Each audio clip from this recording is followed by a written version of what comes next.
भारत का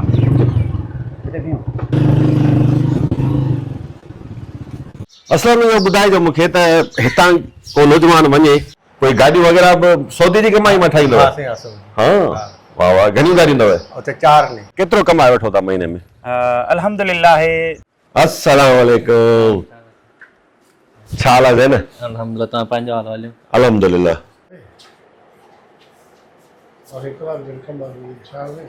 असलम भाउ ये पाण गॾु था खाऊं मच्छी ऐं एतिरी न खाईंदी ये मोटरवे जा रहा है मुल्तान यहाँ से मुल्तान है 323 किलोमीटर घणो ज़ोर हो तो मुझे मानिया दिखाओ मुझे यार मानिया हूँ खाई कुछ बचत भी होती है यहाँ पर कुछ बनाई है प्रॉपर्टी वगैरह यहाँ अल्हम्दुलिल्लाह प्रॉपर्टी ली है अच्छा कारोबार है अपना तकरीबन जेके सऊदी अरब में रहन था पंहिंजे ॻोठ जा तकरीबन 100 खां 150 माण्हू थींदा ऐं अल्लाह पाक असांखे ॾिनो जेको माना हे कचनि घरनि मां लोढ़नि मां ही अल्लाह बंगला ॾिना ने अच्छा माशाल्लाह न सुठा घर हे मुंहिंजे चाचे जो जेको तबूक में रहंदो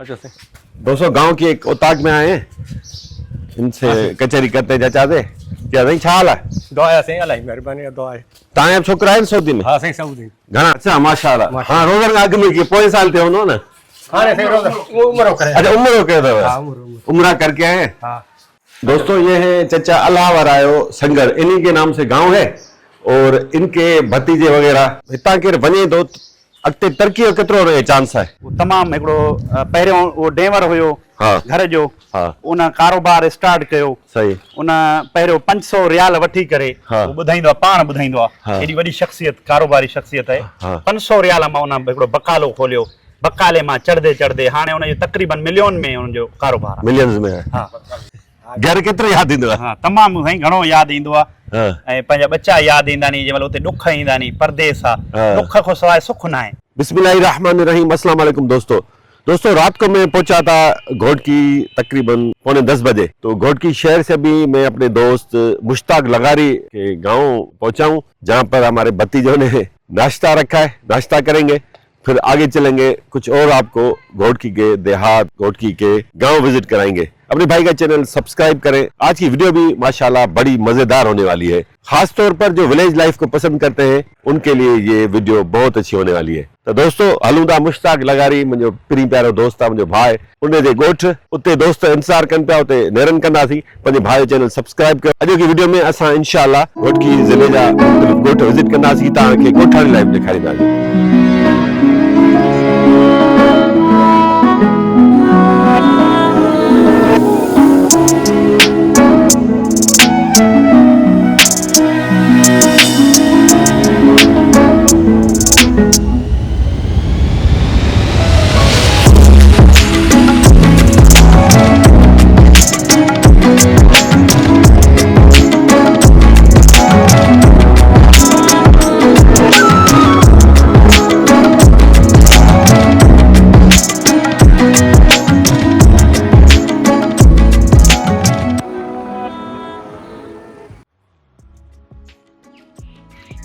दोस्तों घोटकी से तकरीबन 5-6 किलोमीटर दूर है गांव नूर मोहम्मद लगारी मेरे बड़े करीबी दोस्त मेरे भाइयों जैसे दोस्त मुश्ताक लगारी का गांव है उनकी ये उतार के उधर चलते और देखते हैं कौन कौन बैठा है ये असलम संगड़ भाई सऊदीया में रहते हैं वहां पर बिजनेस करते वो भी आए हुए हैं इनके भी गांव भी चलते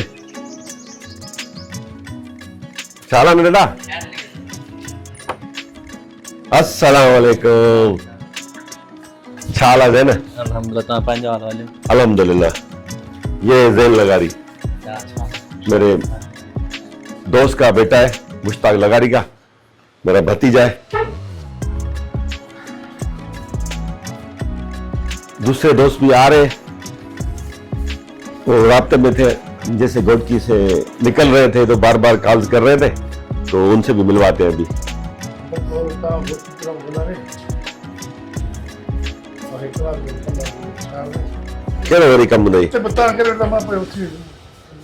दोस्तों पुराने मेरे दोस्त हैं शाही लगारी इनको इसलिए कहते हैं कि ये सिंध के हुकूक की खातिर जेल गए थे वहां पर साबिक सीएम सिंध मुमताज अली भुट्टो साहब आए थे इनके पास क्योंकि इनकी पार्टी में थे उनकी पार्टी में थे मुश्ताक उन्होंने उस वक्त निगरान सीएम थे मुमताज भुट्टो साहब, जेल इंतजामिया को हुक्म दिया कि मुश्ताक कैदी नहीं बल्कि मेहमान की तरह रहेगा और शाही मेहमान की तरह रहेगा। उस दिन से आज तक इनका लकब जो है ना शाही हो गया है। तो बड़े प्यारे इंसान है माशाल्लाह, अब मुंह पे क्या तारीफ करूं। तो नाश्ता दोस्तों लग चुका है, नाश्ते को इंतजार नहीं करवाते, खाने को इंतजार नहीं करवाना चाहिए।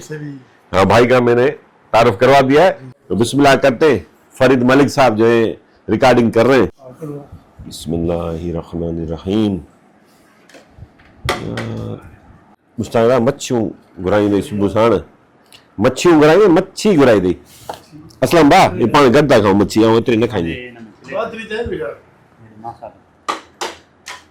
दोस्तों हमारे भतीजों शकील और जैन लगारी की जानिब से नाश्ते का एहतमाम किया गया था।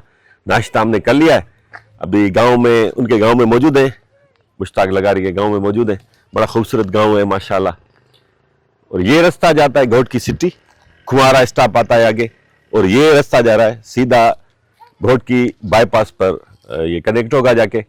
यहाँ से तकरीबन 6-7 किलोमीटर आई थिंक, तो घोट की सिटी से बाहर बाईपास पे ये कनेक्ट होगा। तो अभी जा रहे हैं असलम संगड़ के गांव। असलम संगड़ एक नौजवान है, सिंधी नौजवान है, सऊदीया में रहते हैं वो, अभी छुट्टियों पे आए हुए, बिजनेस करते हैं, उनका गांव विजिट करते हैं, तो चलते हैं उनके गांव।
दोस्तों असलम संगड़ के गांव पहुंच चुके हैं, जो सक्कर मुल्तान मोटरवे के बिल्कुल बराबर में। ये आप देख सकते हैं, ये मोटरवे जा रहा है मुल्तान। यहाँ से मुल्तान है 323 किलोमीटर, रहीम यार खान 110 किलोमीटर और कश्मीर है 54 किलोमीटर।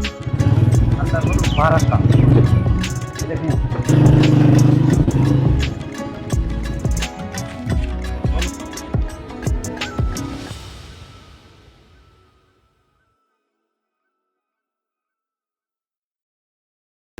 दोस्तों असलम संगढ़ की औताक पर पहुंच चुके हैं। गोट अल्लाह वरायो संगढ़ में ये भाई की औताक है।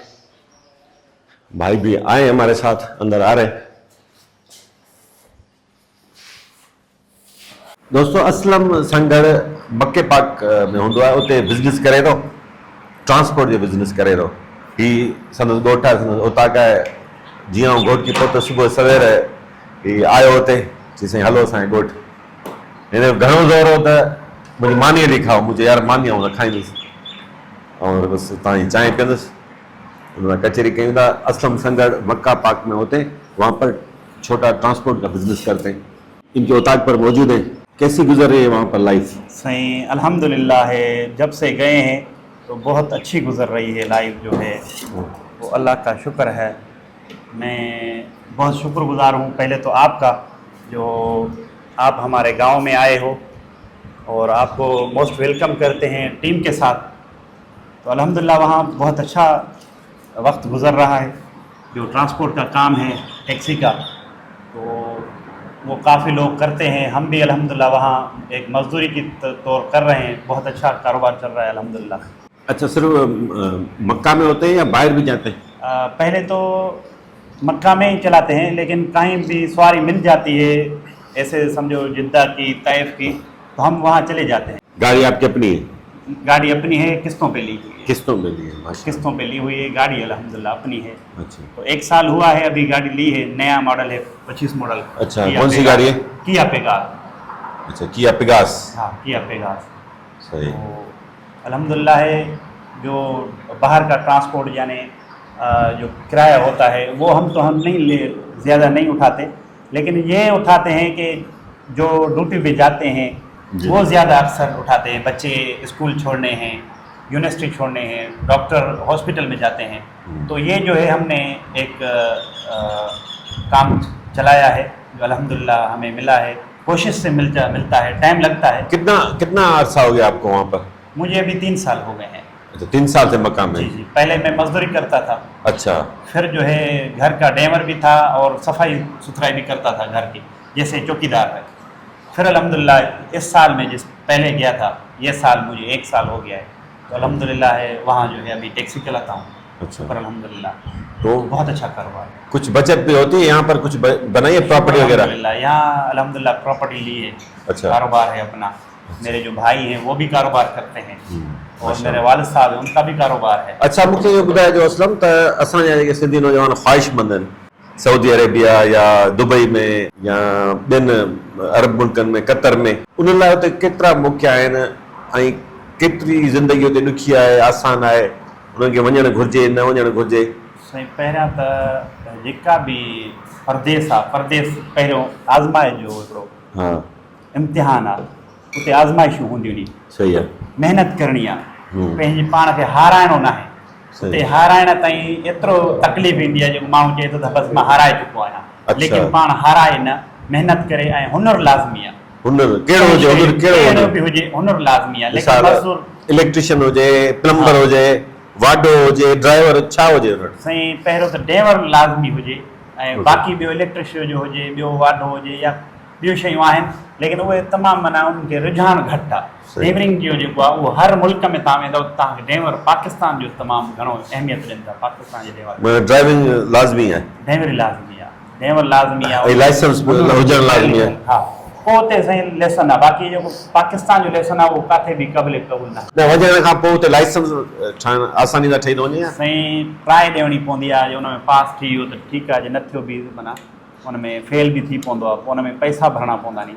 हुन में 2 वीज़ा जा 2 हिकिड़ा हूंदा नी ऑप्शन, जेके ड्राइवरी लेसन ड्राइवरी जा हूंदा नी। हिकिड़ो एग्रीमेंट हूंदी आहे, हिकिड़ो आज़ादु हूंदी आहे।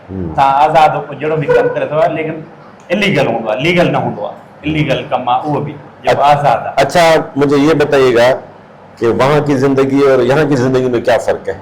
ये तो अपना वतन है, यहाँ माँ बाप हैं, बच्चे हैं, ये तो अपना ही मुल्क। लेकिन वहाँ भी अल्हम्दुलिल्लाह फैसिलिटी अच्छी है। यहाँ तो हम अपनी खुद की बच्चों की हिफाजत नहीं कर सकते, खुद पुलिस अपनी हिफाजत नहीं कर सकती, यहाँ अमन नहीं है, यहाँ निज़ाम नहीं है। सबसे खूबसूरत, सबसे अच्छी बात है कि दुनिया की मुक़द्दस तरीन सरजमीन पर आप रहते हैं। अल्हम्दुलिल्लाह, ये अल्लाह का के फजल है। जहाँ पे अल्लाह का घर है उस शहर में आप रहते हैं। बिल्कुल हरम पाक आपके करीब ही है। बिल्कुल, ऐसे समझो कि 5 किलोमीटर। वहाँ पे कितने दिन के बाद जाना होता है हरम पाक? जुमे पे जाते हैं, जुमे के दिन जो है नमाज पढ़ने जाते हैं। हाँ। नहीं तो रोजाना सवारी के हिसाब से रोजाना जाते हैं। जाना होता है दिन में 4 मरतबा जाते हैं, 5 मरतबा जाते हैं। अच्छा। लेकिन वहाँ अभी सख्ती हो गई है कि हमारी जो प्राइवेट टैक्सी है हाँ। वो जो है हम नहीं चला सकते। दोस्तों, गोट अल्लाह वराय संगठन के बेशतर अफराद सऊदी अरेबिया में मेहनत मजदूरी करते हैं, जो बहुत अच्छी बात है। रोजगार करते हैं परदेश में, कुछ लोग बिजनेस भी करते हैं छोटा मोटा। तो यहाँ पर कितने घर हैं, कितने अफराद बाहर सऊदी अरेबिया में, भाई से पूछते हैं। असल में घना माण्हू थींदा आहिनि कि सऊदी अरब में रहनि था। तक़रीबन जेके सऊदी अरब में रहनि था पंहिंजे ॻोठ जा तक़रीबन 100 खां 150 माण्हू थींदा। 100-150 माण्हू आहे। हा, ऐं जेके हिन ॻोठ में घर आहिनि तक़रीबन 60 खां 70 वो ॻोठ। कहिड़नि शहरनि में रहनि था सऊदी अरब? तमामु घणो जेको आहे उहो मके पाक में रहनि था। मके पाक में। ऐं कुझु जेके आहिनि उहे जिद्दे में रहनि था। हाँ। ऐं 1 खां 2 तादाद में जेके आहिनि तबूक में रहनि था। माशाल्लाह। अच्छा, मदीने पाक भी कुझु रहनि था। ॻोठ में सभु घर पका आहिनि? सभु घर पक्का आहिनि अल्हम्दुलिल्लाह। हाँ। पहिरियों हिते भितियूं हुयूं ऐं अलाह पाक असांखे ॾिनो जेको माना हे कचनि घरनि मां लोढ़नि मां ही अलाह बंगला ॾिना ने। अच्छा माशाल्लाह, न सुठा घर हैं। दोस्तों, पूरे गांव में पक्के घर बने हुए हैं। इस तरह के घर हैं, इससे भी अच्छे घर हैं। और ये घर बने हैं जो सऊदी अरब में, परदेश में, यहाँ के रहवासी, यहाँ के नौजवान वहाँ पर मेहनत मजदूरी करते हैं, घर पे पैसे भेजते हैं, यहाँ पर इनके पक्के घर बन जाते हैं, खुशहाल एक जिंदगी गुजारते हैं। तो अल्हम्दुलिल्लाह। आए थोड़ा गांव विजिट करते हैं असलम के साथ। हे मुंहिंजे चाचे जो जेको तबूक में रहंदो आहे।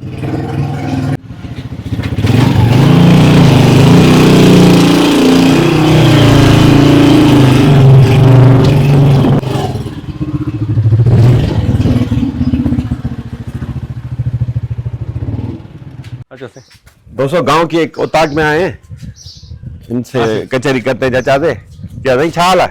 दुआ साईं, इलाही महिरबानी आहे, दुआ आहे। तव्हांजा छोकिरा आहिनि सऊदी में? हा साईं, सऊदी घणा? आहिनि 8-10 आहिनि। 8-10? हा, हूअं त 80-85 माण्हू ॻोठ जा साईं गांव खां। हा। हा, पर तव्हांजा पंहिंजा पुट केतिरा आहिनि? पुट मूंखे हिकिड़ो आहे, उहो सऊदी में रहे थो? न हिते आहे। उहो हिते आहे, हा। माना भाइटिया वग़ैरह? सौट भाटिया, सौट चाचा। अच्छा। हा पोइ उन्हनि जे वञण लाइ तव्हांखे कहिड़ो फ़ाइदो थियो आहे? साईं, हाणे वियासीं आजू बाजू करायूं, उन्हनि गाॾी तो घुमायूं, पंहिंजी गाॾी। हा। अच्छा, हीअ तव्हां हज कॾहिं करे आहियो? हाणे करायूं रोज़नि खां अॻु में। अच्छा माशाल्लाह। हा, रोज़नि खां अॻु में की पोएं साल थियो हूंदो न? हाणे साईं रोज़नि उमिरो करे। अच्छा, उम्र कयो अथव? हा, उमिरो। उम्र करके आए हैं? हा। दोस्तों, ये है चचा अल्लाह वरायो संगर, इन्हीं के नाम से गांव है और इनके भतीजे वगैरह सऊदी अरेबिया में रहते हैं। और इनका कहना है ये फायदा हुआ है इनको कि उन्होंने इनको उम्रा कराया है रिसेंटली, रमजान से पहले। क्या है ये बता रहे हैं कि 100 के करीब यहाँ के अफराद, यहाँ के रहवासी सऊदी अरेबिया में जॉब करते हैं, मेहनत मजदूरी करते हैं, छोटा मोटा कारोबार भी करते हैं। कहिड़ो कमु साईं उते कंदा? उते पंहिंजी मज़दूरी कंदा आहिनि, गाॾियूं अथनि पंहिंजी मज़दूरी। अच्छा। हा। टैक्सी में हलाईंदा? हा, गाॾियूं हलाइनि था। सही। माना हिकु पथो कंदा आहिनि, हिकिड़ा वरी हारसिन में बीठल आहिनि। अच्छा। हा, हिकिड़ा गाॾियूं हलाईंदा आहिनि, हारसी चौकीदार। हासी मतलब चौकीदारी? हा, चौकीदारी कर। मुंहिंजे जेके सौट आहिनि उनखे गाॾियूं नहीं पंहिंजी। माशाल्लाह। हा। चाचा साईं औताक देखे, ऐसे बड़ा हाल बना हुआ है। चरपाई मेहमानों के इंतजार में 8 चरपाई आ गई है इस कमरे में। मेहमान भला रोज था अचनि या तव्हां? हारसिन मेहमान ईंदा आहिनि साईं, रोज अचनि था? हा। हाँ माशाल्लाह। जेके मुंहिंजा भाइर, जेके नौजवान सऊदी अरब वञणु चाहिनि था, वॾो सुठो हिकिड़ो मौक़ो आहे, पर हिकिड़ी ॻाल्हि यादि रखिजो, तव्हांखे दिलि मज़बूत करणी पवंदी, साबित कदम थियणो पवंदो। छो जो परदेस आहे, ओपरो माहौल आहे, ऐं नवां माण्हू आहिनि, नओं हिकिड़ो जहान आहे। पंहिंजे लाइ त नवां आहिनि, असांजे लाइ त हिते ई घर आहे, उते ई घर। तव्हांजे लाइ त आहे न, पर हितां ॿियो को वञे, हा, अणसूं वञे त वञण लाइ हा न, उहो त परेशान थींदो। ॿोली न ईंदसि त वरी। हा, शुरू में तकलीफ़ आहे, 2-3 महीना तकलीफ़ थींदी, मूंखे अंदाज़ो आहे। हा। पोइ माण्हू पको थी थो वञे न, ॿोली बि अची वञे। ॿोली बची वञे थी, हा। माण्हू पंहिंजनि पेरनि ते बीहे थो, ऐं पोयां जेके हुन जा घर बाक़ी आहिनि उहे ख़ुशहाल ज़िंदगी गुज़ारीनि था। जीअं ॻोठ जो तव्हांखे मिसाल ॾिनो, कोई गाॾियूं वग़ैरह बि सऊदी जी कमाई मां ठाहींदो? हा साईं, हा साईं। हाँ वाह वाह घणियूं गाॾियूं अथव? उते 4 ने। 4 हिते जी गाॾी बीठी आहे? हिते ये हिकिड़ी आहे। इहा सौदी जी कमाई आहे न ज़मीनदारी? ज़मीनदारी बि आहे, सऊदी बि आहे। ॿई आहिनि? ॿई माना ॿिन्ही जी कमाई मां गाॾी ठही आहे। इहा तव्हांजी आहे गाॾी? हा साईं। माशाअल्लाह वाह। चाचो साईं ॾाढो ख़ुशि लॻो पियो आहे। कीअं थी गुज़रे ज़िंदगी हाणे? हा साईं ठीकु आहे, अलाह जी ख़ुशि आहियो ज़िंदगी में? दुआ हा। सिंधी जा जेके नौजवान आहिनि उन्हनि खे छा मशवरो ॾींदो तव्हां? जवान मुड़ुस साईं हाणे लॻा पिया आहिनि भाई ड्यूटी में लॻा पिया आहिनि, न कारोबार सऊदी अरब वञनि न वञनि? वञनि साईं। हिते कुझु कोन्हे, हिते पंहिंजे ख़र्चनि में पूरा आहिनि। ख़र्चे में कोन्हे? हा हिते घर जे ख़र्चनि में पूरो आहे। बहरहाल दोस्तो ख़र्च आहे, ठीकु ठाक ख़र्च आहे। असलम मां पुछंदा त केतिरो हुनजो ख़र्च ईंदो जेकॾहिं केरु वञणु चाहे थो? हे आई साहब आहे, हे आई साहब आहे। हा ख़र्च करण खां पोइ जेकॾहिं केरु उते कमु न करे भॼी अचे त पोइ पंहिंजी तबाही कंदो, पंहिंजो नुक़सानु ई कंदो। अॻिते हलूं था दोस्तो। असलम इहो ॿुधाइजो मूंखे त हितां को नौजवान वञे सऊदी अरब में जॉब करण लाइ केतिरो हुन वटि अमाउंट हुजे, केतिरा पैसा हुजनि? साईं इन में 2 क़िस्म जा नी, हिकिड़ो जेको आहे एग्रीमेंट वीज़ा थींदी आहे ऐं ॿियो आज़ाद वीज़ा थींदी आहे। हा उन में जेको आज़ाद आहे त उहो भथो वग़ैरह खणी सघे थो ऐं उन में अमाउंट तक़रीबन जेको आहे त उन वटि हिन महिल जेका रख ते माण्हू तक़रीबन रख ते वीज़ा वठंदा नी। रख ते माना कीअं? 5 लख माना कुझु हिते पैसा ॾियणा नी हा ऐं कुझु जेको आहे सऊदी अरब में कमाए करे ॾियणा नी। अच्छा 2 क़िस्म जा हूंदा नी। हिकिड़ा हूंदा नी कैश ते वठे थो वीज़ा त उहा कुझु सस्ती पवंदी, 2-3 हज़ार रियालनि में सस्ती पवंदी। अगरि रख ते वठे थो त उहा कुझु रियालनि में महांगी पवंदी। जीअं तक़रीबन 15,000 को ॾिए थो, 16,000 वीज़ा ॾिए थो त इहा रख ते थी वई। जे अगरि तव्हां माना कैश में वठंदा त उहो 12,000 रियाल में पवंदी आहे। पाकिस्तानी केतिरा थी वञनि था? 12,000 या तक़रीबन 8 खां 8.5 लख रुपया थियनि था। सही। उहो सिर्फ़ु सऊदी जो ख़र्चो, हितां जो जेको हुनजी टिकट हूंदी, डॉक्टरी हूंदी, मेडिकल यानी उहा उनजी पंहिंजी। उहो केतिरो ख़र्च आहे? उहो तक़रीबन हुन टिकट जे हिसाब सां 80,000 70-80,000 उहो लॻंदो। 10 लख रुपया ख़र्च अची थो वञे? 10 लख रुपया ख़र्च अची वेंदो। ऐं इहो वरी केतिरे अरसे में कमाए वठंदो? ये तक़रीबन साल में उनजो पंहिंजो आहे। जे अगरि योमी करे थो, ॾिहाड़ी आहे योमी सऊदी अरब में, उहा ॾिहाड़ी खे चवंदा आहियूं सिंधी में ॾिहाड़ी। हितां केरु वञे थो अॻिते तरक़ी जो केतिरो रहे चांस आहे?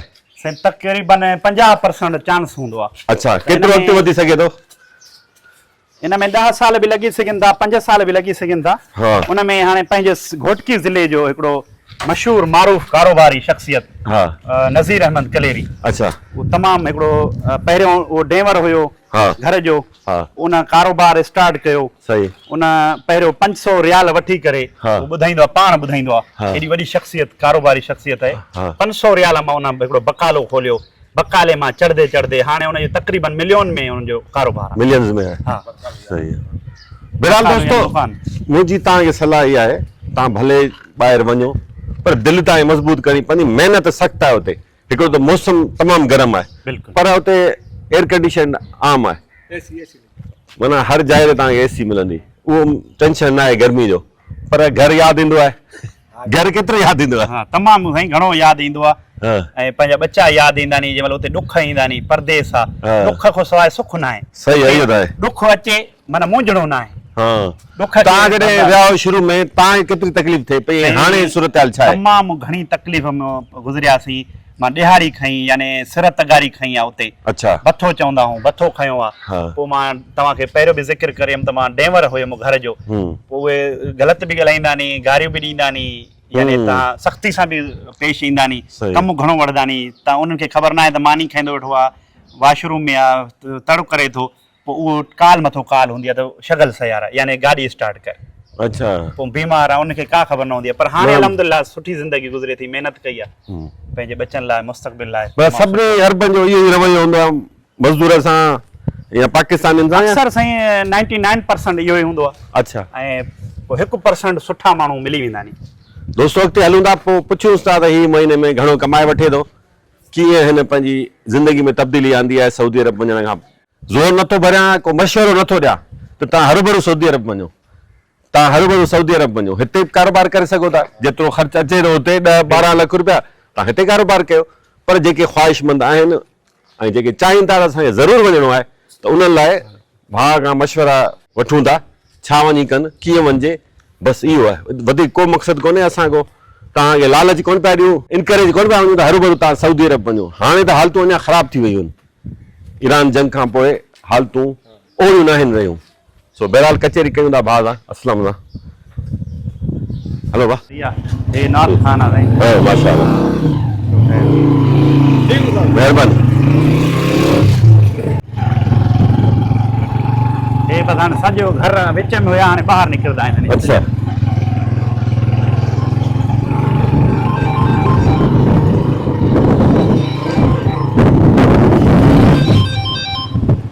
हाँ अस्सलाम छा रे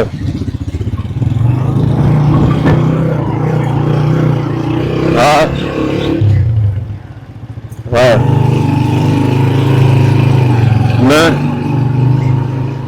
पाण डिस्कस करे आहियूं त ज़िंदगी गुज़ारणु ॾाढो ॾुखियो आहे नए माण्हू लाइ।